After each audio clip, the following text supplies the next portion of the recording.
Hello, viewers, and welcome to the latest episode of The Huddle. I'm here with Brian Musburger of VSiN, the Sports Betting Network, Musburger Media. Big story this week. Can you tell us all about it? Yeah, we're excited that we were able to buy back VSiN from DraftKings and relaunch the network. So it's a very exciting time for us here in Vegas. Mm-hmm. We're not going to talk about terms or figures or anything like that, but can you give us a kind of overview of perhaps the thinking and the strategy behind buying the brand back? Obviously, it was 2021 when DraftKings first bought VSiN from you guys.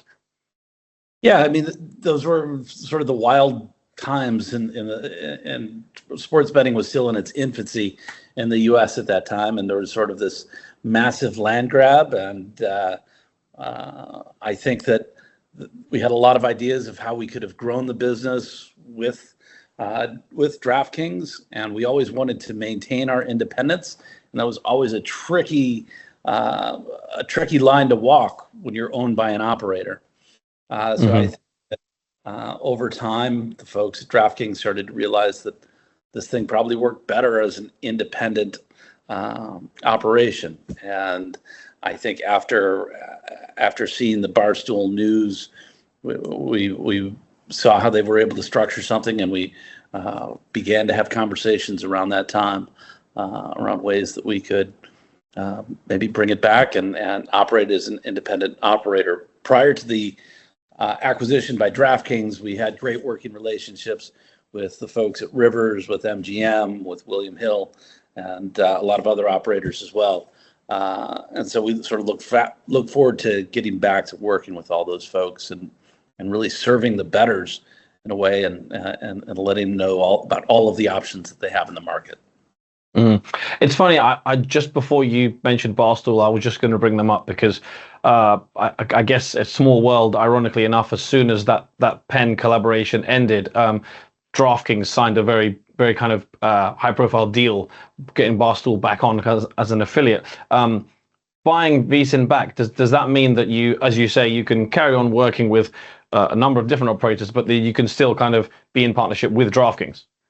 And we will. We have. As part of the deal, we do have a long-term relationship with DraftKings, and we'll continue to create content for them and have marketing agreements with them. Don't want to go into too many details there, but we have a great relationship with the folks there. I think that they just don't want to be in the position of owning and operating the media, but obviously media is a big part of their strategy as well, and I think there's a lot of ways that we can continue to work with them going forward. Mm-hmm. You mentioned a couple of things already, but what would you say you learned from the process and perhaps working so closely with an operator? Well, look, it's hard for a media company to be under that umbrella. The compliance issues alone take up so much of the became a real the amount of time that our folks were having to spend on things like compliance took us away from our core business, and it makes it more difficult. It requires a larger team as soon as you go into a highly regulated area and fall under that umbrella. So it just puts extra not constraints, but extra pressures on the business, make it easier to be independent. Mm-hmm.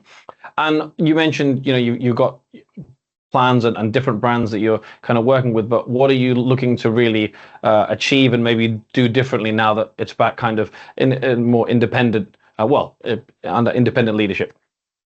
So I think one of the most exciting things for me is really our ability to now give sports bettors a taste of everything, all of the choices that they have across the country and across all these different markets.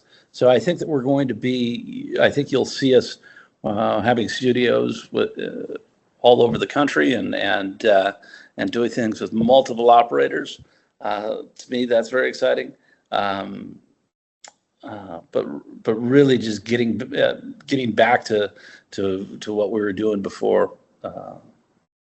And being able to increase our distribution. I think that'll be the other thing that we're really going to focus on. I think that you'll see us being aggressive and in those discussions. It's always harder when you're it was harder being under the umbrella of a company like DraftKings, because as soon as we would enter a distribution discussion, the distributors would inevitably pivot to, well, what size check are you guys able to write us? DraftKings had a reputation for writing checks in the past, and that was so that'll be easier for us to get distribution, I think, as an independent operator.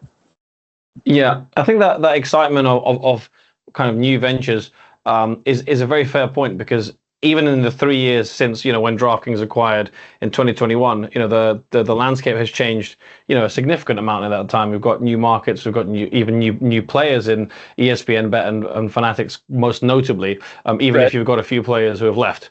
But even, you've kind of got even mobile sports betting in New York, albeit with a few brands. Yeah, I mean, a lot, I guess, in 3 years has changed. And even 3 years from now, probably looking at, we don't know about certain states like California and Florida, but there's undoubtedly going to be even more growth and changes.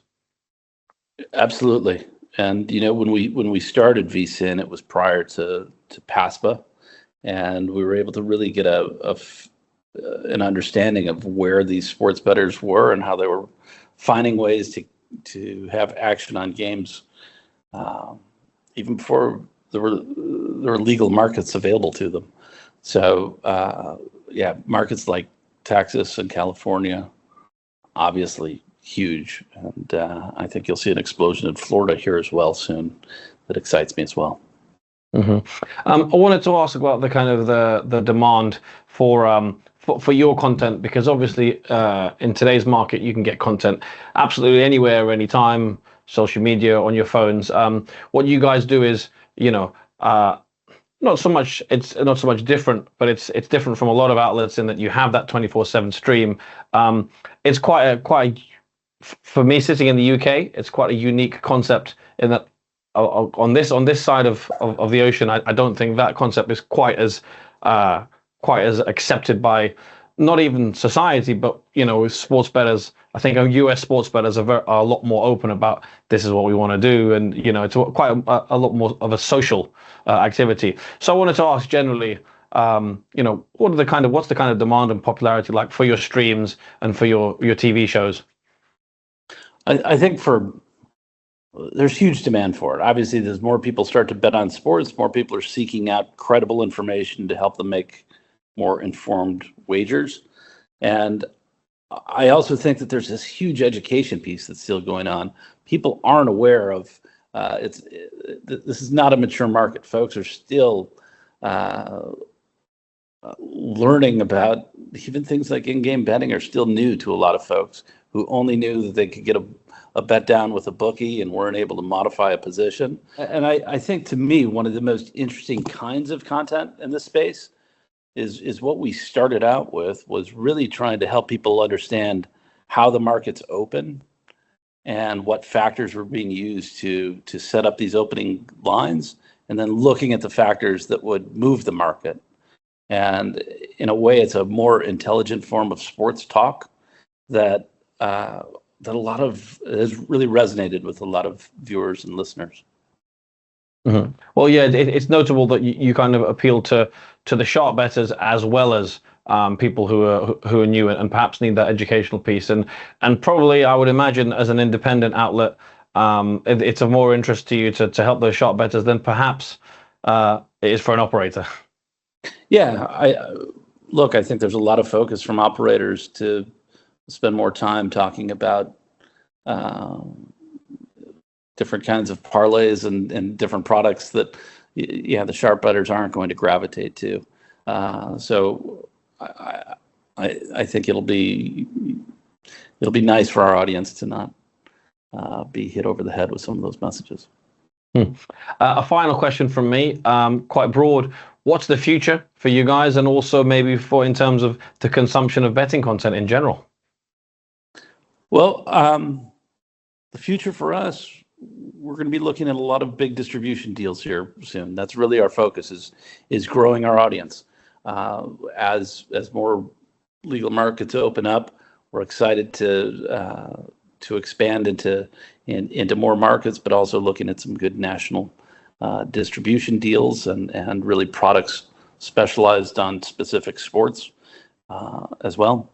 But yeah, we're very excited. The market is still in its infancy, and there's tons of room to grow. And we still don't see many people that are getting into the space in the right way. You know, producing sports betting content isn't easy, and I think a lot of people fall back on just offering picks without much backup for a methodology or really explaining how they're coming to these conclusions.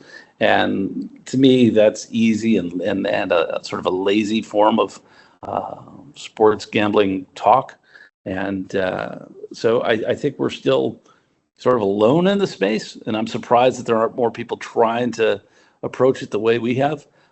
So yeah, very excited about sort of the open field that's still here.